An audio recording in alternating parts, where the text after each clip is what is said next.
안녕하세요. 날마다 기막힌 정말 박정호 목사입니다. 오늘도 새로운 하루 주님의 은혜와 평강이 여러분들과 함께 하시기를 주님의 이름으로 기도합니다. 네덜란드의 유명한 화가 럼브란트라는 화가가 있습니다. 그는 젊은 시절 사랑하는 아내를 잃고 방황하던 중에 극적으로 하나님을 만나게 되고 다시금 재기를 하게 됩니다. 그의 대표적인 작품 중에 하나가 엠마오로 가는 두 제자의 작품인데요. 어느 날 이 작품을 보고 친구가 와서 그에게 이렇게 말을 했습니다. 자네처럼 좋은 그림을 잘 그릴 수 있는 이 비결이 무엇인가? 그럴 때마다 럼브란트는 이렇게 대답을 했다고 합니다. 어떻게 그려야 하는지 묻기 전에 일단 붓을 들고 그리기 시작하게. 그렇습니다. 우리가 어떤 일을 시작하려고 할 때 우리는 너무 망설이며 쭈뼛거리는 경우가 있습니다. 물론 신중하게 탐색하며 준비하는 것도 중요하죠. 그러나 진취성이나 실천력이 다소 부족해 보이는 사람들에게 이 진정 필요한 것은 바로 행동이라고 할 수 있습니다. 어쩌면 올 초에 여러분들께서 새로운 다이어리를 사면서 많은 계획들을 꿈꾸며 그려봤을 텐데요. 그런데 고민하고 망설이다가 결국 시작조차 못하는 그런 경우들이 많이 있지 않습니까? 교회의 사명인 전도도 마찬가지입니다. 주님께서는 전도에 대한 명령을 우리에게 하고 있는데 우리는 얼마만큼 전도에 대해서 순종하고 있습니까? 오늘날 그리스도인들은 말씀을 많이 들어서 머리는 커졌지만 가슴은 뜨거워졌지만 이것이 우리의 두 발로 내려가는 데는 어려움이 있다고 말합니다. 그런데요, 예수님을 믿는 우리에게 주님께서 주신 라이센스가 하나 있습니다. 그것이 바로 무엇이냐면 전도에 대한 라이센스입니다. 이 전도라는 것은요, 어떠한 자격이 중요한 것이 아니에요. 내가 예수님을 사랑한 만큼 우리는 복음을 전할 수 있는 능력이 있다는 것입니다. 우리가 주님의 사랑과 진정한 복음을 깨달아서 하나님의 나라의 복음을 담대하게 증거할 수 있는 우리 날마다 기막힌 정오 식구들이 되었으면 좋겠습니다. 2021년 11월 18일 날마다 기막힌 정오 시작합니다.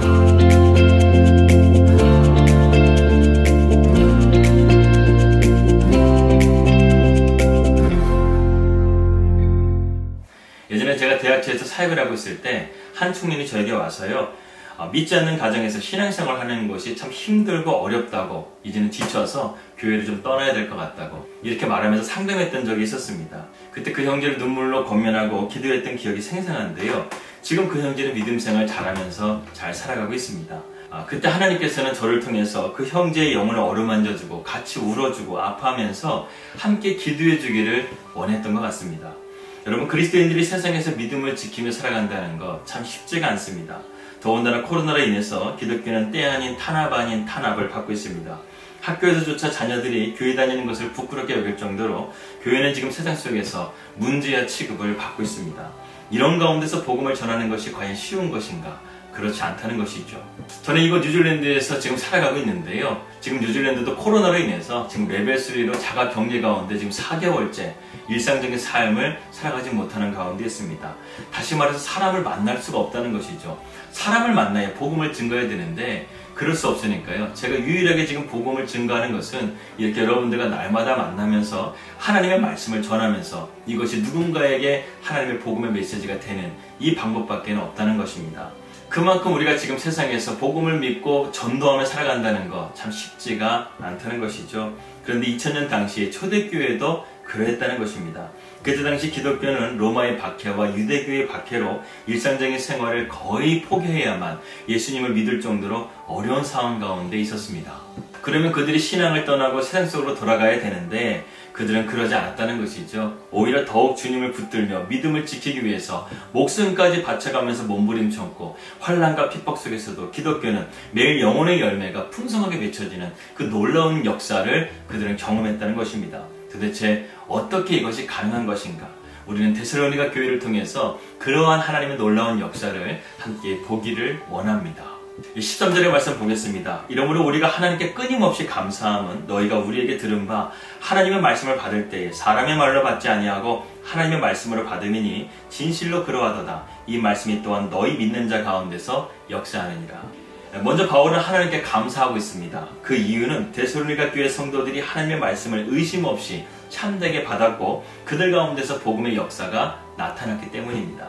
바울이 빌립보에서 복음을 전했을 때는 어땠습니까? 그곳에는 회당도 없어서 여인들이 기도하는 기도처에서 두아두리아 출신 자주장사 루디아를 만나고 점치는 소녀를 만나고 또 빌립보 감옥에 갇히게 되었는데 로마의 간수장이를 만나서 이 빌립보 교회가 그들을 통해서 교회가 세워지게 된 것이었습니다.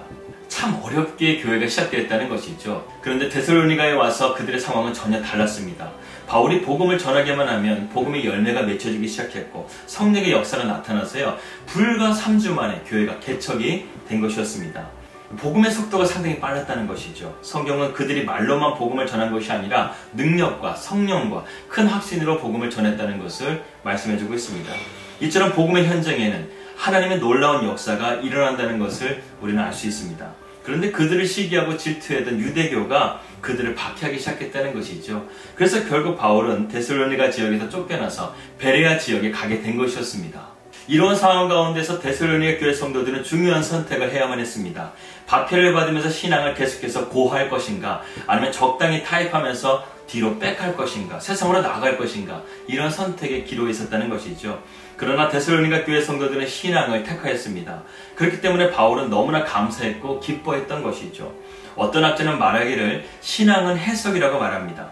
아직 어린 데살로니가 교회 성도들은 복음이 이토록 좋은데 아브라함의 자손인 유대교가 왜 저렇게 바울을 핍박하고 박해하고 쫓아냈는지 그 이유를 몰랐습니다. 그래서 바울은요, 그 이유를 해석하면서 지금 데살로니가 교회 성도들에게 말씀하고 있는 것입니다.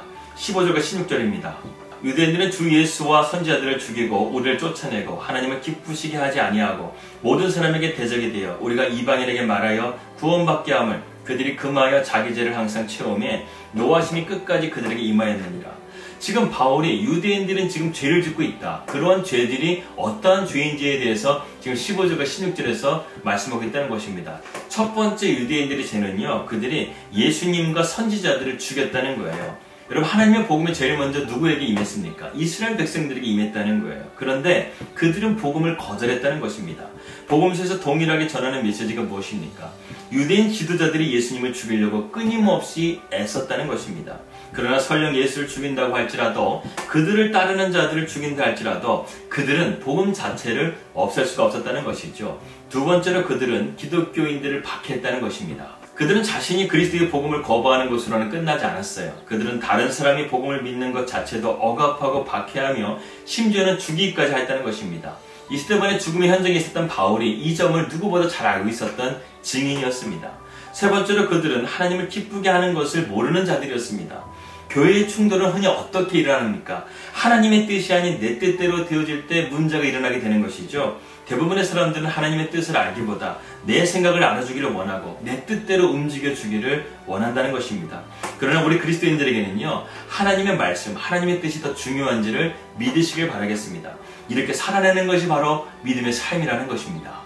네 번째로 유대인들은 이렇게 함을 통해서 그들은 외톨이 신세가 되었다는 것입니다. 여러분, 고대 세계로부터 2차 세계대전에 이르기까지 유대인들은 인류에게서 미움의 대상이 되었습니다. 그들이 그렇게 된 것은 선민 사상에 대한 교만함 때문에 그랬다는 거예요.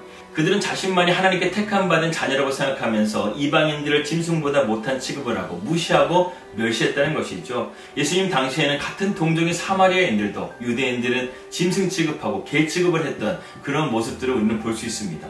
그들의 메시아 사상은 무엇일까요? 그들은 아직도 달과 같은 메시아가 이 땅 가운데 임하여져서 자기들 세상 가운데 높여주게 되고 세상을 다스리게 될 것이라는 그러한 메시아 사상을 아직도 갖고 있습니다.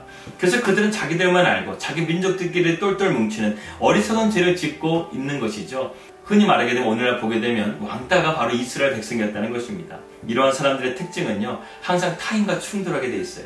그리고 더 무서운 것은 그 사람이 하나님과도 충돌하게 된다는 것입니다. 결국 이 세상의 주인이 자기라고 생각한 사람들은 섬기는 사람이 될 수 없고 누구와도 어울릴 수 없는 그런 외톨이와 같은 삶을 살 수밖에 없다는 것이죠. 유대인들은 하나님의 사랑이 자기들에게만 있다는 이런 외골수적인 생각을 가지고 있었다는 것입니다.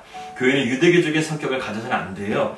교회는 이기적인 것이 아니라 배타적인 교회가 되어야 합니다. 하나님께서는 인류를 구원하시기 위해서 십자가를 지시고 우리를 위해서 죽으셨잖아요. 교회는 이러한 신앙의 고백에 의해 세워지게 된 것입니다. 그런데 오늘날 교회가요, 너무나 편파적이고 교회 안에서 하나 되지 못하고 마치 고린도 교회처럼 여러 가지 문제를 안고 있습니다. 이러한 가운데서 교회에 정말 필요한 것은 무엇일까요? 바로 사랑으로 하나됨입니다. 그 사랑을 누가 주십니까? 우리 주님께서 주시는 거예요. 그러므로 교회가 하나 되기 위해서는요, 우리가 예수님을 바라보며 나아가야 합니다. 그곳에서 주님의 사랑이 싹트고 주님의 은혜의 향기가 날리게 되는 것입니다. 제가 목회자로서 많은 교회를 다녀보기도 하고 사역을 해보기도 했는데요. 그런데 교회에 대한 이미지는 건물이 아니더라고요.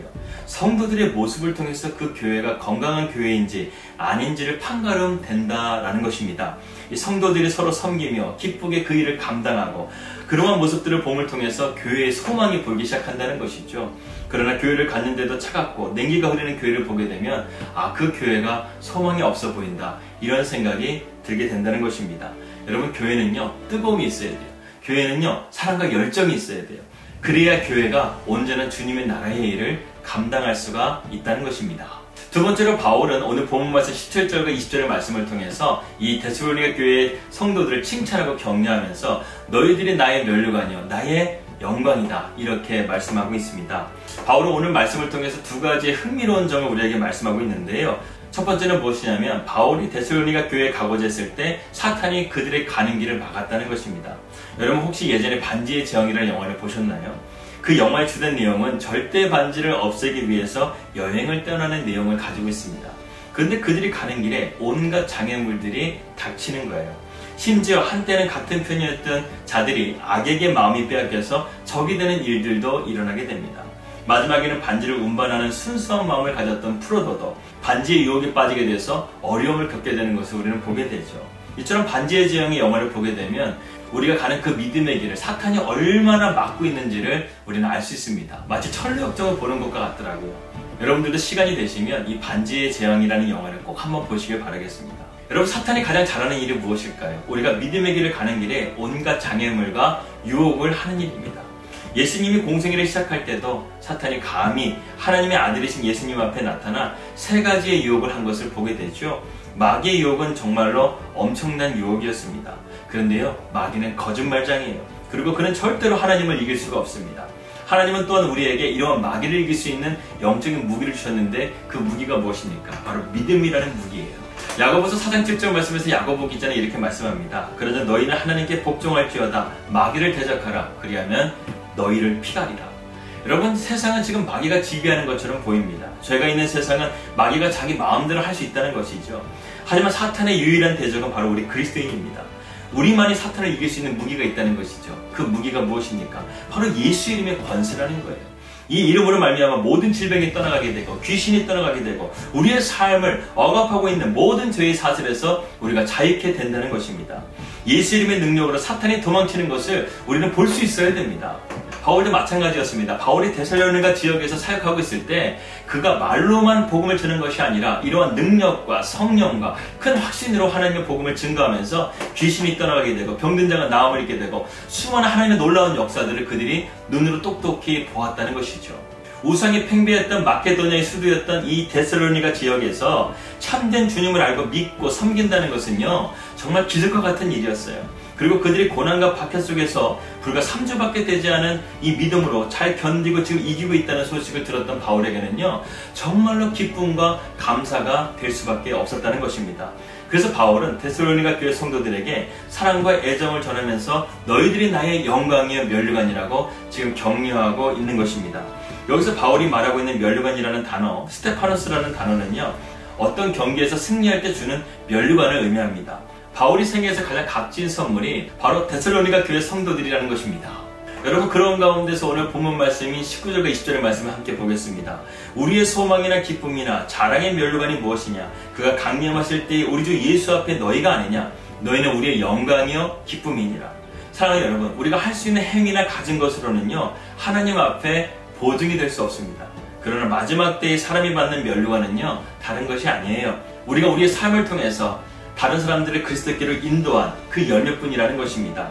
그렇기 때문에 우리는 이러한 사실을 깨닫고 때를 얻든지 못 얻든지 오늘도 주님이 기뻐하시는 복음 전도의 사명을 잘 감당하실 수 있는 우리 날마다 기막힌 정원 식구들 되시기를 주님의 이름으로 기도합니다. 여러분을 통해서 하나님의 나라가 이루어질 것입니다. 기도하겠습니다. 하나님 아버지, 감사합니다. 오늘 바울은 하나님께서 이 데살로니가 교회를 사랑하시고 그들에게 하나님께서 참된 믿음을 주셔서 이 환난과 어려운 박해 속에서도 그들이 믿음을 지키며 살아가는 것을 감사하며 그들을 격려하고 있는 모습을 우리가 바라보게 됩니다. 주님, 우리가 오늘도 믿음으로 살아갈 때 주님 우리를 격려하십니다. 우리를 도우십니다. 우리에게 참된 능력을 허락해 주셔서 사탄을 이기게 하시고 우리의 삶의 모든 죄의 사슬을 끊어지게 하실 것입니다. 그러한 주님을 바라보면서 우리가 오늘도 주님에 대한 사랑과 열정으로 믿음으로 나아갈 수 있도록 인도하여 주시옵소서. 예수님의 이름으로 기도하였습니다. 아멘. 오늘도 우리가 믿음으로써 승리할 수 있는 날마다 기막힌 정원 식구들 되시기를 주님의 이름으로 기도합니다. 평안한 하루 되시고요. 저는 내일 뵙도록 하겠습니다. 우리 믿음으로 승리합시다. 할렐루야.